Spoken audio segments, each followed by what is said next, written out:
तारीख थी 8 मार्च 2014 12:41 पर कोलालमपुर एयरपोर्ट से MS-370 प्लेन ने उड़ान भरी। इसमें सवार थे 239 लोग और 227 पैसेंजर और 12 क्रू मेंबर। 27 साल के फारिक अहमद इस फ्लाइट के पायलट थे और उनकी आखिरी ट्रेनिंग फ्लाइट थी। इसके बाद वह बनने वाले थे फुली सर्टिफाइड पायलट। उनके साथ मौजूद थे 53 साल के पायलट इन कमांड जाहिर अहमद शाह। उन्हें मलेशियन एयरलाइंस के सबसे सीनियर कैप्टन में से एक गिना जाता था। प्लेन को 6 घंटे सफर तय करते हुए सुबह 6:30 बजे चीन की राजधानी बीजिंग एयरपोर्ट पहुंचना था। टेक ऑफ के दौरान प्लेन में करीब 49,100 किलो फ्यूल मौजूद था, जो 7 से 8 घंटे उड़ान के लिए काफी होता है। दूसरी तरफ मौसम भी साफ था, बिल्कुल सब कुछ ठीक चल रहा था। प्लेन के टेक ऑफ किए 38 मिनट हो चुके थे। इसके बाद कैप्टन ने ATC के साथ आखिरी बार बात की। उनके आखिरी शब्द थे गुड नाइट मलेशियन 370। इसके बाद उन्हें वियतनामी एयर स्पेस कंट्रोलर से संपर्क करना था, लेकिन आखिरी चेक इन के 2 से 3 मिनट बाद ही प्लेन मलेशिया और वियतनाम दोनों के रडार सिस्टम से बाहर हो जाता है। फिर वह हुआ जो किसी ने सोचा भी न था। प्लेन ने एक साथ लेफ्ट टर्न लिया और कोई मेडे भी कॉल नहीं हुई। इसके बाद प्लेन से कोई संपर्क नहीं कर पाया। माना जाता है कि विमान हिंद महासागर के कई दुर्घटनाग्रस्त हो गया होगा। इसके बाद शुरू हुई माथापेची। उस समय मलेशिया के प्रधानमंत्री नजीब रजाक ने कहा कि विमान को अपने रास्ते से भटकाना आम नहीं बल्कि जानबूझकर प्रतीत होता है। सैटेलाइट डेटा से पता चलता है कि विमान 2 प्रॉपर कॉरिडोर से किसी एक के साथ कभी भी संपर्क बना सकता था, लेकिन ऐसा हुआ नहीं। 17 मार्च 2014 को ऑस्ट्रेलिया समुद्री सुरक्षा प्राधिकरण AMSA ने दक्षिण हिंद महासागर में MS-370 की खोज के कोऑर्डिनेशन की जिम्मेदारी संभाल ली।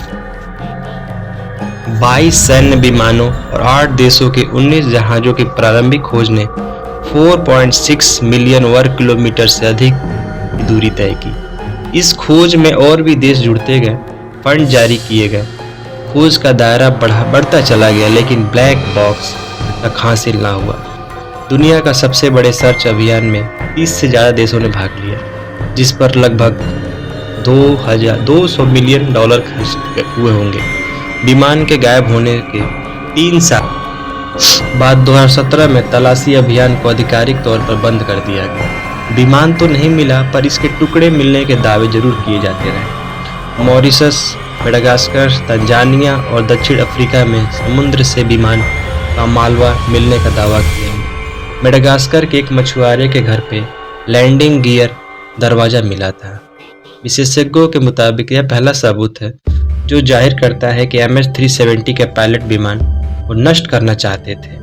जांच के प्रमुख मार्टिन डोलन का कहना है यह सब सोची समझी साजिश थी। इसके लिए पूरी प्लानिंग हुई होगी। एक्सपर्ट मानते हैं कि फ्लाइट के पायलट कैप्टन जाहिर ने जानबूझकर अपने साथ ऐसे पायलट को रखा जिसके पास 2 इंजन वाला बड़ा प्लेन उड़ाने का कोई अनुभव नहीं था। डोलन के मुताबिक उन्हें ऐसे सबूत मिले जिससे साफ होता है कि जाहिर ने फ्लाइट सॉफ्टवेयर में छेड़छाड़ कर उसे मार्ग से भटकाया होगा। वही कनाडा के एयर क्रैश इन्वेस्टिगेटर का मानना है कि फ्लाइट को क्रैश करने से पहले जाहिर उससे निकल गए होंगे। उनका कहना है कि जाहिरी प्लेन को क्रैश करने से पहले ऐसी जगह लेकर गए थे जहां हवा का दबाव कम था। वहां जाकर उन्हें खुद ऑक्सीजन मास्क लगाया होगा और बाकी यात्री बेहोश हो गए होंगे। एरोस्पेस एक्सपर्ट रिचर्ड क्राउडफे ने दुनिया भर के रेडियो फ्रीक्वेंसी में हुई गड़बड़ी को ट्रैक करके विमान के अंतिम रास्ते को पता लगाने का दावा किया। उन्होंने बताया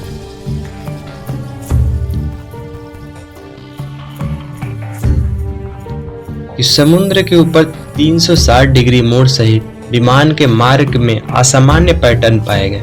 पायलट ने जानबूझकर विमान को बंद कर दिया होगा। ग्राडफे का दावा है कि विमान ने उड़ान के 3 घंटे में एक असामान्य फोल्डिंग पैटर्न में प्रवेश किया जो लगभग 20 मिनट तक चला हो। ऑस्ट्रेलिया के पूर्व प्रधानमंत्री टोनी एबॉट का भी यही मानना था। उनका कहना था कि विमान के कप्तान के आत्मघाती कदम के कारण ऐसा हुआ। विमान के गायब होने से जुड़ी कई पहेलियां भी हैं। एक तो यह भी उड़ता हुआ विमान दूसरे उड़ते हुए विमान के आड़ में छुप गया होगा।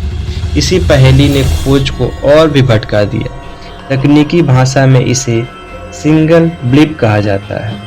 आशंका है कि मलेशिया का बोइंग विमान उस रोज कुछ इसी तरह से पूरी दुनिया के नज़र से बचाकर किसी सीक्रेट जगह पर ले जाया गया होगा।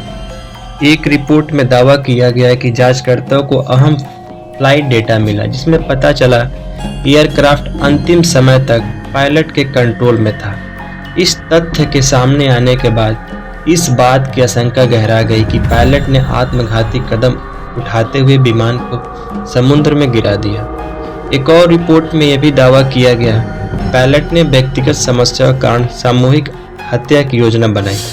कुछ भी हो, हादसे कितने साल बाद भी कोई पुख्ता सबूत हाथ नहीं लगे। सिर्फ पायलट की मंशा पर सवाल उठते रहे। और ऐसे ही और भी न्यूज़ जानकारी के लिए हमारे चैनल को सब्सक्राइब करें।